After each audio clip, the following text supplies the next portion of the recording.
തട്ടിൽ ബന്ധമുള്ള പ്രവർത്തകരെ കോർഡിനേറ്റ് ചെയ്യുന്ന ശക്തരായ പ്രാദേശിക നേതാക്കന്മാർ അവർ ഗ്രൂപ്പ് നേതാക്കന്മാരെ ഡിപ്പെൻഡ് ചെയ്താണ് നിൽക്കുന്നത്. കാരണം എന്താ? അവരുടെ അവസരങ്ങൾ അവർ വഴിയാണ് വരുന്നത്. സംഘടനാ തെരഞ്ഞെടുപ്പാണ് വരുന്നതെങ്കിൽ ഈ ഗ്രൂപ്പ് നേതാക്കന്മാർക്ക് നിലനിൽപ്പിന് വേണ്ടി അവരെ ഡിപ്പെൻഡ് ചെയ്യേണ്ടി വരും. അതൊരു റിവേഴ്സ് ഓർഡറാണ്. അത് സംഭവിക്കട്ടെ എന്നാണ് ഞാൻ ആഗ്രഹിക്കുന്നത്. അങ്ങനെ വരുമ്പോൾ ഒരുപക്ഷെ ഗ്രൂപ്പിനകത്തെങ്കിലും യഥാർത്ഥ ശക്തിയുള്ളവരെ അംഗീകരിക്കേണ്ട സ്ഥിതി വരും. ഇതിപ്പോൾ സംഘടനാ തെരഞ്ഞെടുപ്പ് വന്നാൽ പിന്നെ മുമ്പോട്ട് നിർത്തുന്നത് തീർച്ചയായിട്ടും ഗ്രൗണ്ടിൽ റൂട്ടഡ് ആയിട്ടുള്ള അല്ലെങ്കിൽ ഏറ്റവും കരുത്തനായിട്ടുള്ള നേതാവിനെ ഗ്രൂപ്പിനകത്തു നിന്ന് സെലക്ട് ചെയ്താൽ അവനെ എടുക്കേണ്ടി വരും. ഇതിപ്പോൾ പലപ്പോഴും ഗ്രൂപ്പുകൾ പോലും ആ ഒരു ക്വാളിറ്റി പോലും നോക്കുന്നില്ല. അതാണ് പ്രശ്നം. ഞാൻ പറയാൻ ആഗ്രഹിക്കുന്ന ഒരു കാര്യം, സമവായം ഇപ്പോൾ ഒരു പൂർണ്ണമായ സമവായം ഏതെങ്കിലും ഒരു പ്രദേശത്തുണ്ട്, ഇന്നയാളാകട്ടെ എന്ന് എല്ലാവരും പറയുന്നു.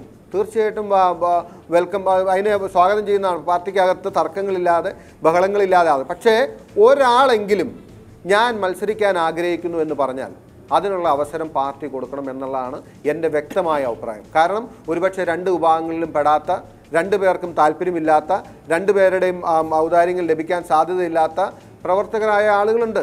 അവർക്ക് മത്സരിച്ച് പരാജയപ്പെടാനുള്ള അവസരമെങ്കിലും കൊടുക്കണം ഈ പാർട്ടി. കാരണം നിങ്ങൾ സമവായമാണെങ്കിൽ ആയിക്കോട്ടെ, ആർക്കെങ്കിലും. അതാണ് ജനാധിപത്യം. വേണമെങ്കിൽ സമവായത്തിൽ എല്ലാവരും അംഗീകരിക്കുന്ന ഒരു സ്ഥിതി വന്നു, ആരും ഏകനിസ്റ്റ് അല്ല, എല്ലാവരും അംഗീകരിക്കുന്നെങ്കിൽ എന്താണ് കുഴപ്പം? ഏറ്റവും നല്ലതാണ്. പക്ഷേ ആർക്കെങ്കിലും എൻ്റെ അവസരം എനിക്ക് തെരഞ്ഞെടുപ്പിൽ മത്സരിച്ച് ഒരുപക്ഷെ ജയിക്കുമായിരിക്കും, ഒരുപക്ഷെ പരാജയപ്പെടുമായിരിക്കും. ആ അവസരം നിഷേധിച്ചുകൊണ്ടുള്ള സമവായമാകുമ്പോഴാണ് നീതി എന്ന എലിമെൻ്റ് ഇല്ലാതാകുന്നത്. അങ്ങനെ മത്സരിക്കാൻ ഒരാൾ മുന്നോട്ട് വന്നാൽ മറുവശത്ത് നിന്ന് ആളെ നിർത്തണമെങ്കിൽ അവിടെ നിന്ന് ഏറ്റവും യോഗ്യനായ ആളെ നിർത്താൻ കഴിയും. അപ്പോൾ യോഗ്യതയുള്ള ആളുകൾ കടന്നു വരും, പുതുമുഖങ്ങൾ കടന്നു വരും. ഞാൻ പറയുന്നു, പൂർണ്ണമായ അർത്ഥത്തിൽ സംഘടനാ തെരഞ്ഞെടുപ്പ് കോൺഗ്രസിൽ നടന്നാൽ ഇന്ന് നമ്മൾ കാണുന്ന പല കടലാസ് കൊട്ടാരങ്ങളും കടലാസ് കൊട്ടാരങ്ങളാണ് എന്ന് നമ്മൾക്ക് തിരിച്ചറിയാൻ കഴിയും. അതുകൊണ്ടാണ് ഞങ്ങൾ പറയുന്നത്, ഒരു അടിച്ചേൽപ്പിക്കുന്ന സമവായം അല്ലെങ്കിൽ ഗ്രൂപ്പുകൾ തമ്മിലുണ്ടാക്കുന്ന സമവായമല്ല, കോൺഗ്രസിൽ പൊതുവായ സമവായം എന്ന് പറഞ്ഞാൽ വ്യത്യസ്തമാണ്. ശരി, ഞാൻ ഇടപെടുകയാണ്. ശ്രീ ജേക്കബ് ജോർജ്, ഇങ്ങനെ സംഘടനാ തെരഞ്ഞെടുപ്പ് എന്ന വീരവാദം മുഴക്കുമ്പോൾ തന്നെ ഒരു സമവായം ഉരുത്തിരിഞ്ഞ് വന്ന് കഴിഞ്ഞിട്ടില്ല. ഇപ്പോൾ ഓരോ മണ്ഡലത്തിൽ നിന്നും, ഓരോ നിയോജക മണ്ഡലത്തിൽ നിന്നും 2 KPCC അംഗങ്ങളെ വീതം തിരഞ്ഞെടുക്കേണ്ട സാഹചര്യം ഉണ്ടാവും. അവിടെയൊക്കെ ഒരു വോട്ടെടുപ്പിന്റെ സാഹചര്യം ഒഴിവാക്കുന്നതിന് വേണ്ടിയുള്ള പരമാവധി ശ്രമങ്ങൾ ഇതിനകം തന്നെ നടന്നിട്ടില്ല. ഈ ഡിസംബർ 30 മുമ്പ് എങ്ങനെയെങ്കിലും ഈ പ്രക്രിയ പൂർത്തിയാക്കി തെരഞ്ഞെടുപ്പ് കമ്മീഷനെ ഒന്ന് അറിയിക്കുക, തെരഞ്ഞെടുപ്പ് കമ്മീഷന്റെ കണ്ണിൽ പൊടിയിടുക, ആ ഒരു വിദ്യ മാത്രമല്ലേ കോൺഗ്രസ് ഇപ്പോൾ കേരളത്തിൽ പയറ്റുന്നത്? ശരിക്കും പറഞ്ഞാൽ അഭികാമി മാത്യു കോഴിനാടൻ പറഞ്ഞത് നല്ലൊരു സൊല്യൂഷനാണ്. ഇപ്പോൾ ഒരു മണ്ഡലം കമ്മിറ്റി അവിടെ ഒരു സമവായമാണ്, യഥാർത്ഥത്തിൽ ഉണ്ടായൊരു സമവായം. ഇവിടെ നമ്മുടെ നേതാവ് ഇദ്ദേഹം A, B ആരാണെങ്കിലും അങ്ങനെ ഒരു സമവായം ഉണ്ടായാൽ ആയിക്കോട്ടെ. പക്ഷേ ഒരു മത്സരത്തിൻ്റെ സാധ്യത ഉണ്ടായാൽ മത്സരം നടക്കണം. അതല്ല ജനാധിപത്യം, അതല്ല ജനാധിപത്യത്തിൻ്റെ ഭംഗി എന്ന് പറയുന്നത്. അതിനെന്താ എതിർ നിൽക്കുന്നത്? ഈ സമവായം ഒരിക്കലും അടിച്ചേൽപ്പിക്കുന്നത് ശരിയല്ല, അത് ആരോഗ്യകരമല്ല. തലമുറയിൽ ഈ പുതിയ തലമുറ കടന്നു വരുമ്പോൾ ഈ കണ്ട് മടുത്ത പഴകിയ പഴഞ്ചൻ മുഖങ്ങൾ വീണ്ടും വീണ്ടും കയറി വരിക. ഇപ്പം യെച്ചൂരി പറഞ്ഞുവല്ലോ, എന്ത് വലിയൊരു പ്രസ്താവനയാണ്. ഇനി രണ്ട് തവണ ഞാൻ നിന്ന് കഴിഞ്ഞു, ഞാൻ പാർട്ടി ജനറൽ സെക്രട്ടറി, ഞാൻ നിൽക്കുന്നില്ല, രാജ്യസഭയിലേക്ക് മത്സരിക്കുന്നില്ല എന്ന് പറയാൻ ഉള്ള ആർജവം ഒരു കമ്മ്യൂണിസ്റ്റുകാരൻ CPM നേതാവ് കാണിച്ചു. 1967 ഈ മുഖ്യമന്ത്രിയായിരുന്ന EMS നമ്പൂതിരിപ്പാട് ഇനി ഞാൻ പാർലമെന്ററി ജനാധിപത്യ രാഷ്ട്രീയത്തിലേക്കില്ല എന്ന് പ്രഖ്യാപിച്ച് അദ്ദേഹം മാറുകയാണ് ആ രംഗത്തു നിന്ന്. പാർട്ടി പ്രവർത്തനത്തിലേക്ക് പോയി. അച്യുത മേനോൻ അദ്ദേഹം ബസ്സിൽ കയറി, മുഖ്യമന്ത്രി സ്ഥാനം കഴിഞ്ഞിട്ട് ബസ്സിൽ കയറി തൃശ്ശൂർക്ക് പോയി. അപ്പോൾ അങ്ങനെ ഒരു പുതിയ സന്ദേശം കൊടുക്കാൻ ആന്റണിയല്ലേ മുന്നോട്ട് വരേണ്ടത്? ആന്റണി ഇന്ന് സമവായത്തിൻ്റെ പ്രവാചകനായിരിക്കുന്നത് ഈ നേതൃത്വം. വേറെ ഒരു കാര്യം കൂടിയുണ്ട് മഞ്ജുഷേ, ഇപ്പം തെരഞ്ഞെടുപ്പ്, ഉമ്മൻചാണ്ടിയാണല്ലോ തെരഞ്ഞെടുപ്പിൻ്റെ കാര്യം പറഞ്ഞത്. തെരഞ്ഞെടുപ്പ് വേണം എന്ന് അദ്ദേഹം പറഞ്ഞുകൊണ്ടിരുന്നു. പക്ഷേ ആ സമയത്ത് KPCC പ്രസിഡന്റ് VM സുധീരനായിരുന്നു. ഈ സംഘടനാ തെരഞ്ഞെടുപ്പ് വേണമെന്ന ആവശ്യം പിന്നെയും അദ്ദേഹം ആവശ്യപ്പെട്ടു, മാധ്യമങ്ങൾക്ക് മുന്നിൽ. പക്ഷേ KPCC പ്രസിഡന്റ് സ്ഥാനത്ത് നിന്ന് VM സുധീരനെ മാറ്റിയ ശേഷം, അല്ലെങ്കിൽ അദ്ദേഹം സ്വയം മാറിയെന്ന് പറയുന്നു, അങ്ങനെ പറയുന്നു, KPCC പ്രസിഡന്റിനെ വീട്ടിലിരുത്തിയതിനു ശേഷം ഉമ്മൻചാണ്ടി ആ ആവശ്യം ഹൈക്കമാൻഡിന് മുന്നിൽ വെച്ചിട്ടുണ്ടോ? ഈ സംഘടനാ തെരഞ്ഞെടുപ്പ് വേണമെന്ന ആവശ്യം? അല്ല, VM സുധീരൻ മാറിയ ശേഷവും തെരഞ്ഞെടുപ്പിനോടാണ് എനിക്ക് താല്പര്യം എന്ന് ഉമ്മൻചാണ്ടി പറഞ്ഞിട്ടുണ്ട്, യാതൊരു സംശയമില്ല. എത്രമാത്രം ആത്മാർത്ഥതയുണ്ട്?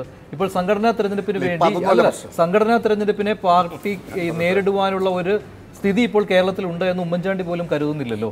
എന്തായാലും A ഗ്രൂപ്പിന് തന്നെയാണ് ശക്തി. അത് വീതം വെപ്പിലായാലും A ഗ്രൂപ്പിന് തന്നെ ആ ശക്തിക്ക് അനുസരിച്ചുള്ള സ്ഥാനമാനങ്ങൾ കിട്ടും. അത് ഉമ്മൻചാണ്ടിക്ക് അറിയാം.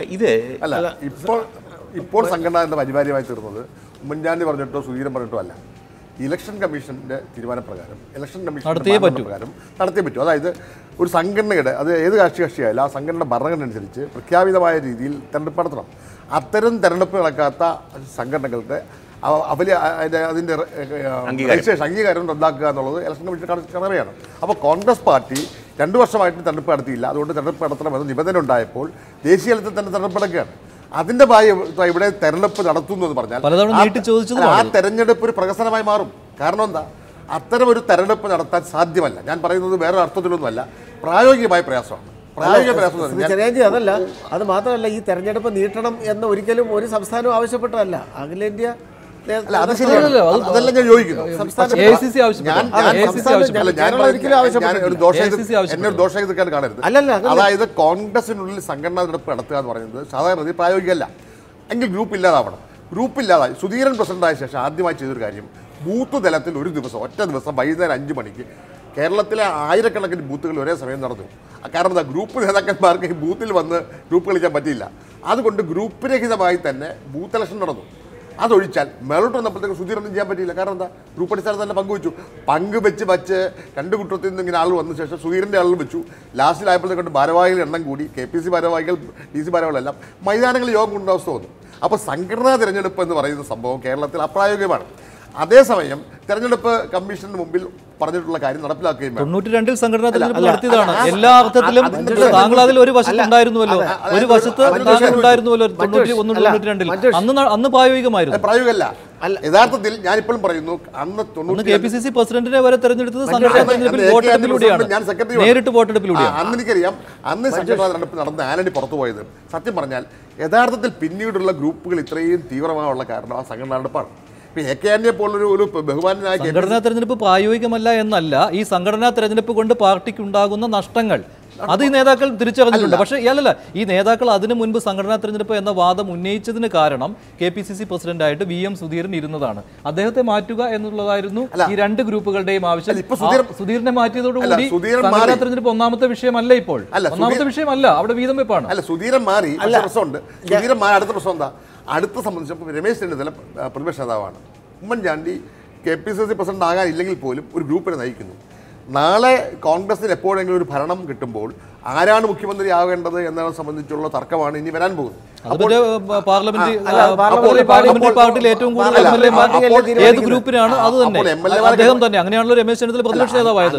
ഈ ഗ്രൂപ്പിന് കൂടുതൽ MLA മാരുണ്ടായിരുന്നു, അതുകൊണ്ട് രമേശ് ചെന്നിത്തല പ്രതിപക്ഷ നേതാവായി. MLA കിട്ടണമെന്നുണ്ടെങ്കിൽ സ്വാഭാവികമായിട്ടും ഇവിടെ ഒരു കാര്യം, ഇവിടെ ഈ കോൺഗ്രസിനെ സംബന്ധിച്ചിടത്തോളം ഒരു സംഘടനാ തെരഞ്ഞെടുപ്പ് നടത്തുക എന്നത് ഒരു ബുദ്ധിമുട്ടുള്ള കാര്യമേ അല്ല. തെരഞ്ഞെടുപ്പ് നടത്തിയിട്ടുണ്ട്, ആ പാരമ്പര്യമുണ്ട്. പിന്നെ സമവായത്തിന്റെ നടത്താൻ അനുവദിക്കില്ല, അനുവദിക്കില്ല. ഒരു തെരഞ്ഞെടുപ്പിന്റെ ഘട്ടത്തിൽ എത്തുമ്പോഴല്ലേ നമുക്ക് ശക്തി ജയപരാജയങ്ങളെ കുറിച്ച് ഇപ്പോഴേ തന്നെ സമവായ ഭാഷകൾ സംസാരിച്ചു തുടങ്ങി. പിന്നെ മാത്രമല്ല, ഈ സമവായം എന്നൊരു വാക്ക് നല്ല വാക്കാണ്. അത് എവിടെയാണ് വരുന്നത്? ശ്രീ ജേക്കബ് ജോർജ് പറഞ്ഞ പോലെ, അതായത് ബൂത്ത് തലത്തിലാണ് ഞങ്ങളുടെ തെരഞ്ഞെടുപ്പ് ആദ്യം ആരംഭിക്കുന്നത്.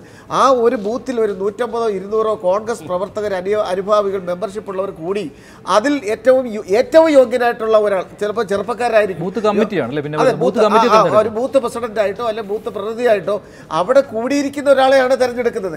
അത് അവിടെയുള്ള ഭൂരിപക്ഷം ജനങ്ങളും, ഞാൻ പറയുന്നു, ഈ എ എന്ന് പറയുന്ന ആളെ അല്ലെങ്കിൽ ഈ ഐ എന്ന് പറയുന്ന ആളെ, ഞാൻ ഗ്രൂപ്പല്ല, ഈ വ്യക്തിയെ തിരഞ്ഞെടുക്കുന്നതായിരിക്കും നല്ലത് എന്ന് പറഞ്ഞാൽ അവിടെ ഒരു ബാലറ്റ് വോട്ടിംഗ് ഒഴിവാക്കാം. അതാണ് ബൂത്തിൽ വരെ പ്രായോഗികമായിരിക്കും.